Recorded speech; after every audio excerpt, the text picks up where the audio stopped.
ਤੇ ਉਹਨੇ ਨਾ ਦਾਵਤ ਵਾਲੀ में तय बैठे थे तो देख सकते हो काफ़ी तादाद है। ये शफकत भाई भी बैठे देखने बेटा को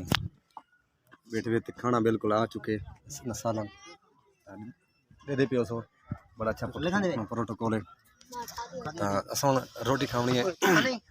तो माहौल लिखे ने आगे ऐसे दे पियो नाल में गपशप करना। अस्सलाम वालेकुम भजन क्या हाल है और खैरियत तबीयत ठीक है अपना तारुफ करवे सो। नवीद खान लंगा अच्छा नवीद भाई ये दसो शादी ते आए बैठे हुए कितना एक तो महसूस थींदा पे न गर्मी है या सर्दी है या बर्फबारी थींदी पई है दसे सो गर्मी में जोर दी है लेकिन क्या रोटी खादी नहीं वेंदी अच्छा मजबूरी है क्या वाल खावणी दा हेरो आ शादी जा जा न खाना अच्छा नहीं लगता पे न गर्मी दी वजह तो नहीं खाना अच्छा है खाना अच्छा गर्मी दी वजह तो नहीं अच्छा लगता पे गर्मी दी वजह तो जी जी अच्छा ता न केदा कारोबार करंदे सिस्टम असा परचून दी मेरी दुकान है परचून दी जी जी उम्र चुकी तुम्हारी मैं 23 साल न तालीम की है डा पड़ा अच्छा मैट्रिक आते हैं ठीक है सही तो इधर देखो असा सही एक दोस्त दे ना दात वाली में तय बैठे से ता एक इधर बिया दोस्त बैठे ओ शर्म आया बैठे कि ओ रुमाल वाले टी बैठे ता हां ये देखो होने के देवे क्या हाल है भजन ठीक हो खैरियत है हां इधर बैठे हो भजन क्या हाल है ठीक हो खैरियत है फिर तो ऐसी इन नाल ज्यादा गाल है कि न खाना खाने बैठे गुनाह है सख्त ता जेरे खाना के नहीं खाने बैठे उन नाल में गुफ्तगू करे देख सकते हैं मुछले बटन ना गाल कर ना सही एक न खाना खावड़े ने को मेरे को मैं अच्छा क्या हाल है ठीक हो ठीक है और खैरियत है फिर तो ना दसे सो अपना सलमान खान लंगा सलमान खान इंडिया दा या पाकिस्तान दा अच्छा पाकिस्तान दा सलमान खान अच्छा ये ना सलमान खान तू क्या करे नहीं ने क्या कारोबार करने मैं कोई कारोबार करने फ्री फंड क्यों घरों फालतू अच्छा ते कुड़े ने कहने ना आखिर कोई रोजगार कोई सिस्टम दा होदी तेरा ना कोई तालीम शालीम की दी होई 8 तक 8 और बजा जुड़ा ने साथ क्यों सिस्टम के करना गांधी ना है पर्दा नाम अच्छा पर्दा नाम है हम तो जड़वे नाम ए बेटे उस्ताद मेरे उस्ताद ही है माशाल्लाह अच्छा उस्ताद है बेटी सही उस्ताद के सामने वाल तो सा अपनी मैं जी उस्ताद के बल शागिर्दी हो जी आई जमाने अच्छा ठीक है मलिक साहब तो कहंदा इंटरव्यू किनो चा जा जाओ उन्हें भी खिंदे अच्छा नकिने नकिने भाईजान ता इथा एक बिया दोस्त बैठे क्योंकि वो डॉक्टर साहब उन्हें में गुफ्तगू करे सा क्योंकि डॉक्टर को पूछूं तै खाना खा दे नते को हाजमा थे या कहनी थिया क्योंकि वो डॉक्टर ना उनको पूछते हैं हाल वाल करें अस्सलाम वालेकुम डॉक्टर साहब क्या हाल है माशाल्लाह बड़े बोतलों के बड़े सिस्टम आए अच्छा अच्छा डॉक्टर साहब ना क्या थोड़े मुख्तियार हुसैन ये दसो ये डॉक्टरी का कोर्स ना कितना सा कीते वे 97 तो माशाल्लाह त गाग नाल इखलाक मोहब्बत करेंदे जी हाँ बिल्कुल ये दसो जेरे डॉक्टर सारे अक्सर ना डॉक्टर हैं गोली ना बुखार वाली है तो सिर दर्द दे देने उन वास्ते क्या पैगाम है दवाई देनी चाहिए कि गरीब लोग होते नहीं था जी हाँ सरमायादार तो सब पूरी में चले जाते नहीं छोटे डॉक्टर बिल्कुल सोच समझ के काम करना चाहिए बिल्कुल बिल्कुल ऐसे मैं डॉक्टर को पूछे मैं कि डॉक्टर साहब ये दसो क्योंकि ऐसे भी डॉक्टर हैं जे को बुखार है तो सिर दर्द ना गोल दे देने जे को पैर दर्द है तो या डेट दर्द ना गोल दे देने ये डॉक्टर साहब आदे गलत है जी जी वो डॉक्टर कह नहीं क्योंकि जरा सारा सराकी ना कल्चर है ये इतना ना दावत ली में इतना आए ये सारे मौजूद हैं नेंद्र इतना पैसे वगैरह देने ये तो मैं लिखा पिया ये दे पियो सो भाईजान पैसे गिनता बैठे तो मैं टूरे फिरे होंगे क्या हाल है भाईजान ठीक हो खैरियत है ना दसे सो अपना भाईजान मोहम्मद इसाक भाई ये दसो ना कितना बंदे आ चुके नहीं टाइम थोड़े को टाइम का 44 घर आ जाएंगे अच्छा 44 घर ये मिसाले 12वीं रोटी 12वीं के अलावा 12वीं के अलावा 100 घर अच्छा ये ना काफी दिखा रहे उसी दी कर दे दे पे सही इतना ना लिखी देगड़े दा और जरा मेहमान सारे ना दूर तो आंदे इतना खाना खांदे ता इतना नींद देंदे मौजूद ता मैं अगा बंदा जितना देगा चल जा पेन उथा भी दे दे पे एक मिनट एक पस्ती में बटुए चबला कटो पैसे बटुए जो बला पैसे क्या करते दे दे पे ऐसे ही बटुए जो पैसे करता पे ना लिखना पे सही दे दे पे जोर बोले सही हैं 1000 रुपए ऐसे ही 1000 रुपए लिखवाने पेन ने गुलाम अकबर खान लंगा भोने वाला भोने वाला वाल अल्लाह से دے پیو صحیح اچھا استاد حنیف نے دیکھا چلنا بیٹھے انہیں کول ویندے گپ شپ کرے نے استاد حنیف کول ہاں یہ ٹینٹ دا یہ پروگرام دے پیو سو بڑا اچھا ٹینٹ ہے نظر نہ پیو تو کو ادھر صحیح ایڈے دے پیو سو یہ مثال وغیرہ ادے گا چڑھ جا پین نظر نہ پیو سو تو کو چوہے موجود کھڑے کیونکہ نہ گرمی بھی ہے میں چوہے کو پوچھاں السلام علیکم بھجن کیا حال ہے ٹھیک ہو خیریت ہے گرمی ہے لالا کہنا ہے گرمی ہاں ایڈے دے پیو سو ادے گا چڑھا کھڑے نظر نہ پیو تو کو دیکھ سکتے واہ کیا بات ہے مرغی تیار نہیں دی صحیح اصل تو کھانا نہ کھا چکے ہیں ٹائم کیونکہ باہر کی بیادری بھی آتی پی کافی تو اتوں استاد حنیف نہ دیکھ چلے نہ بیٹھے انہوں میں گفتگو کرے سا استاد حنیف نہ دیکھے پیو سو سارا استاد پرانا انہوں میں گپ شپ کرے سا السلام علیکم استاد جی کیا حال ہے استاد جی ٹھیک ہے خیریت اللہ دی رحمت والی طبیعت ٹھیک ہے خیریت استاد نے کیویں جھٹ پہ گزرتے اج کل بہترین سونا گزرتا ہے شکر اچھا استاد نہیں پھر دسو آج شادی ہے ماشاءاللہ تا نہ دیکھ دے بیٹھے ایڈے دے پیو صحیح ایک گوشت ایڈے دے پین نہ دیکھ بھی یہ مکی پئی ہے بھئی چا سن نہیں دسو حنیف نہ گرمی ہے کہنا گرمی تو ہوا کڑی کڑی ہے ہوا کڑی کڑی ہے تو نہ گرمی نے شادی کو کی آوے بس وال مجبوری ہے اچھا مجبوری ہے یہ آدھے استاد نہیں فادے نہ گرمی ہے کیونکہ مجبوری ہے مجبوری ہے مجبوری طرفوں بالکل عید کے موقع تے سارے گھر ہن چلو بے جی جی بالکل بالکل ٹھیک ہے صحیح میں وقت بھی مول نکال دینا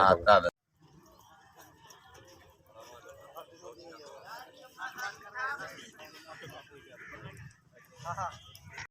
ایک دوست ہے انہیں نہ دعوت والی میں تے بیٹھے تھے تو دیکھ سکتے ہیں کافی تعداد ہے یہ ادو شفقت بھائی بھی بیٹھے ڈیوٹی نہ بیٹھا کو بیٹھے ہوئے کھانا بالکل آ چکے سالن دے پیو سو بڑا اچھا پروٹوکول ہے تو اساں روٹی کھاونی ہے تو ماحول لکھے نے اگا ایسے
अपने